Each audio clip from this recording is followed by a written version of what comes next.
दोस्तों नमस्कार। मैं आपके साथ विकास नैन। उम्मीद करते हैं आप सभी स्वस्थ होंगे, अच्छे से होंगे।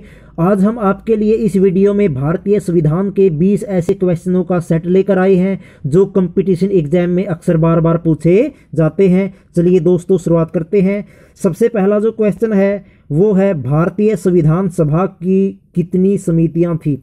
भारतीय संविधान सभा की कुल कितनी समितियां थी? 10, 8, 11 और 13। तो दोस्तों हम आपको बता दें, भारतीय संविधान में कुल 13 समितियां थी।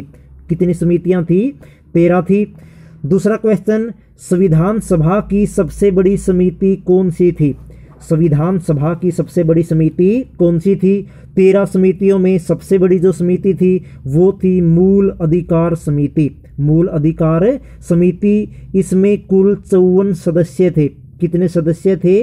54 सदस्य थे। और इसके जो अध्यक्ष थे वो थे सरदार पटेल। सरदार पटेल। इसके अलावा जो प्रारूप समिति है वो भी काफ़ी इंपॉर्टेंट है। प्रारूप समिति में कुल 7 सदस्य थे और भीमराव जो अंबेडकर है इसके अध्यक्ष थे। काफ़ी इंपॉर्टेंट क्वेश्चन है दोस्तों, कंपटीशन एग्जाम में अक्सर रिपीट होता है। मूल अधिकार समिति सबसे बड़ी समिति थी, इसमें कुल 54 सदस्य थे। सरदार पटेल इसके अध्यक्ष थे। तीसरा जो क्वेश्चन है, इनमें से कौन संविधान सभा की महिला सदस्य नहीं थी? संविधान सभा में कुल 15 महिला सदस्य थी।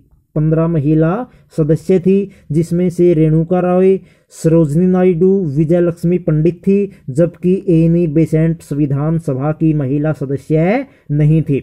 याद रखना है दोस्तों, रेणुका रॉय, विजय लक्ष्मी पंडित और सरोजिनी नायडू।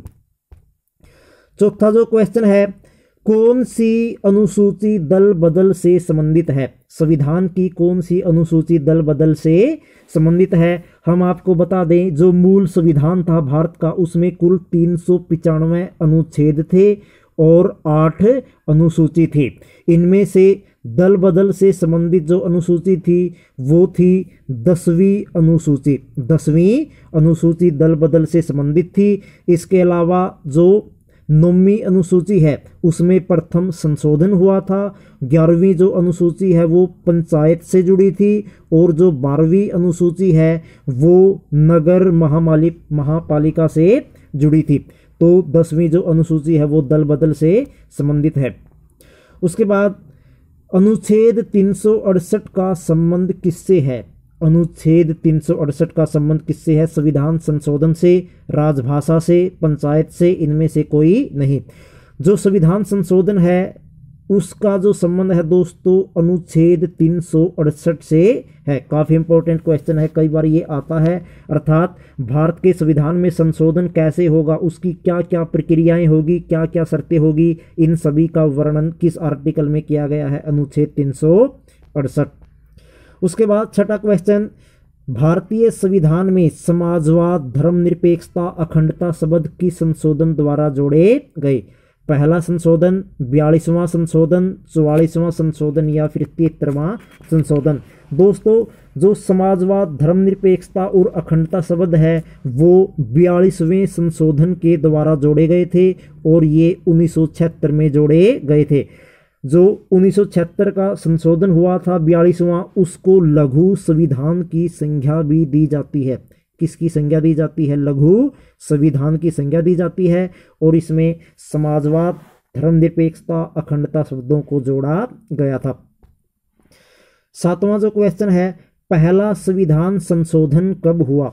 पहला संविधान संशोधन कब हुआ? 1950, 1951, 1952 और 1955। तो इसका जो आंसर है वो होगा 1951। 1951 में पहला संविधान संशोधन हुआ था और इसमें 9वीं अनुसूची जोड़ी गई थी। 9वीं अनुसूची को इसमें क्या है? जोड़ा गया था। तो याद रखना है, पहला संविधान संशोधन 1951 में हुआ था और इसमें कौन सी अनुसूची जोड़ी गई थी? 9वीं। अगला जो क्वेश्चन है, वीटो पावर का प्रयोग करने वाले पहले राष्ट्रपति कौन थे? वीटो पावर का जिसने सबसे पहले प्रयोग किया था, आपको पता होना चाहिए दोस्तों, जो वीटो पावर है एक विशेष शक्ति होती है जिसमें राष्ट्रपति किसी भी बात को, कानून को मानने के लिए बाध्य नहीं होता। अपने विवेक से उसको प्रयोग करता है। राजेंद्र प्रसाद, वीवी गिरी, जाकिर हुसैन और ज्ञानी जैल सिंह। तो दोस्तों जो वीटो पावर का सबसे पहले प्रयोग किया था वो किया था ज्ञानी जैल सिंह ने। काफ़ी इंपॉर्टेंट क्वेश्चन है। उसके बाद किस संशोधन द्वारा संपत्ति के अधिकार को खत्म कर दिया गया? किस संशोधन द्वारा संपत्ति के अधिकार को खत्म कर दिया गया? 42वें, 44वें, 76वें या 92वें? तो दोस्तों जो 44वां संशोधन है वो हुआ था 1978 में। किसमें हुआ था? 1978 में। इसमें संपत्ति के अधिकार को मूल अधिकार से निकाल दिया गया था, इसलिए जो 44वां संशोधन है वो किससे जुड़ा है? संपत्ति के अधिकार को इसमें क्या है? खत्म कर दिया गया था। इससे पहले जो संपत्ति का अधिकार था वो मौलिक अधिकारों में शामिल था। उसके बाद 10वां जो क्वेश्चन है, पहला राष्ट्रपति शासन कहाँ लगाया गया? देश में सबसे पहला राष्ट्रपति शासन कहाँ लगाया गया था? पंजाब, उत्तर प्रदेश, केरल या मणिपुर? तो दोस्तों पंजाब राज्य में सबसे पहले राष्ट्रपति शासन लगाया गया था और ये लगा था 1951 में। 1951 में पंजाब में पहला राष्ट्रपति शासन लगा था। 11वां क्वेश्चन, नए राज्यों के निर्माण की शक्ति किसे प्राप्त है? बहुत ही इंपॉर्टेंट क्वेश्चन। नए राज्यों को बनाने की शक्ति किसे प्राप्त है? राष्ट्रपति, सुप्रीम कोर्ट, राज्य को या संसद को? तो दोस्तों संसद को, पार्लियामेंट को नए राज्यों के निर्माण की शक्ति प्राप्त है। संसद के जो दोनों सदन है, राज्यसभा और लोकसभा, अगर दोनों में नए राज्यों के निर्माण का प्रस्ताव पारित हो जाता है उसके बाद राष्ट्रपति की मंजूरी के बाद नए राज्य को बनाया जा सकता है। 12वां क्वेश्चन, अनुच्छेद 352 का संबंध किससे है? काफी इंपॉर्टेंट क्वेश्चन है। आर्टिकल 352 का संबंध आपातकाल से, संशोधन से, चुनाव से या भाषा से? तो दोस्तों जो आपातकाल है, इमरजेंसी है, उसका संबंध किससे है? 352 से। इसके अलावा जो राजभाषा है, क्या है? राजभाषा, इसका संबंध है 343 से लेकर 351 अनुच्छेद में। इसमें किसका संबंध है? 343 से 351 में भाषा का। उसके बाद 13वां जो क्वेश्चन है वो है, योजना आयोग का नया नाम क्या है? प्लानिंग कमीशन का नया नाम क्या है? योजना कमीशन, नीति आयोग, प्रधानमंत्री आयोग या इनमें से कोई नहीं? तो दोस्तों योजना आयोग का अब जो नाम है वो बदल गया है और इसका नाम अब क्या हो गया है? नीति आयोग। उसके बाद 14वां क्वेश्चन, फोर्थ एस्टेट का संबंध किससे है? बहुत ही इंपॉर्टेंट क्वेश्चन है। फोर्थ एस्टेट का संबंध किससे है? न्यायपालिका, संसद, प्रेस से या चुनाव आयोग से? तो दोस्तों इसका जो आंसर है वो होगा प्रेस, समाचार पत्रों से फोर्थ एस्टेट का संबंध होता है। 15वां क्वेश्चन, सरकारिया आयोग किससे जुड़ा हुआ है? सरकारिया आयोग केंद्र राज्य संबंध से, राज्य पुनर्गठन से, मूल अधिकार से या मूल कर्तव्यों से? तो जो केंद्र राज्य संबंध है उसका संबंध किससे है? सरकारिया आयोग से। कई बार कंपटीशन एग्जाम में ये प्रश्न पूछा गया है।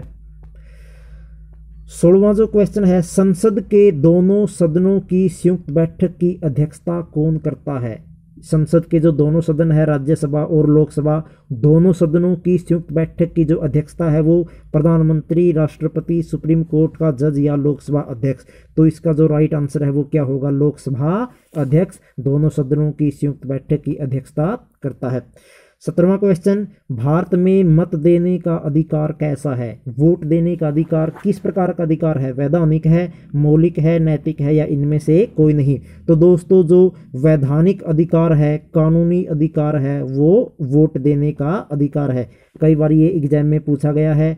भारत में मत देने का जो अधिकार है वो वैधानिक अधिकार है। 18वां, स्टेट शब्द का प्रयोग सर्वप्रथम किसने किया था? स्टेट यानी राज्य शब्द का सर्वप्रथम प्रयोग किस विद्वान ने किया? मैकियावली ने, अरस्तु ने, प्लेटो ने या इनमें से कोई नहीं? तो जो मैकियावली विद्वान है इन्होंने स्टेट शब्द का सबसे पहले प्रयोग किया था।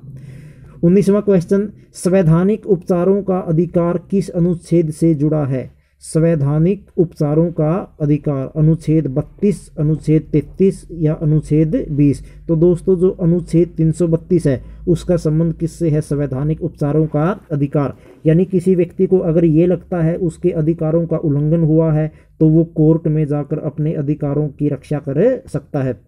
उसके बाद 20वां क्वेश्चन, पंचायत दिवस कब मनाते हैं? पंचायत दिवस कब मनाते हैं? 24 अप्रैल, 26 नवंबर, 14 अप्रैल या 24 दिसंबर? इसका आंसर है दोस्तों 24 अप्रैल। 24 अप्रैल। तो दोस्तों ये जो 20 क्वेश्चन है बहुत ही इंपॉर्टेंट है, कंपटीशन एग्जाम में अक्सर पूछे जाते हैं। उम्मीद करते हैं दोस्तों आपको ये वीडियो पसंद आया होगा। अगर आप हमारे चैनल पर नए हैं, अपने चैनल को ज़रूर सब्सक्राइब करें ताकि आपको एजुकेशनल वीडियो समय पर पहुंचती रहे। मिलते हैं दोस्तों किसी नई वीडियो में नई टॉपिक के साथ, तब तक जय हिंद, जय भारत।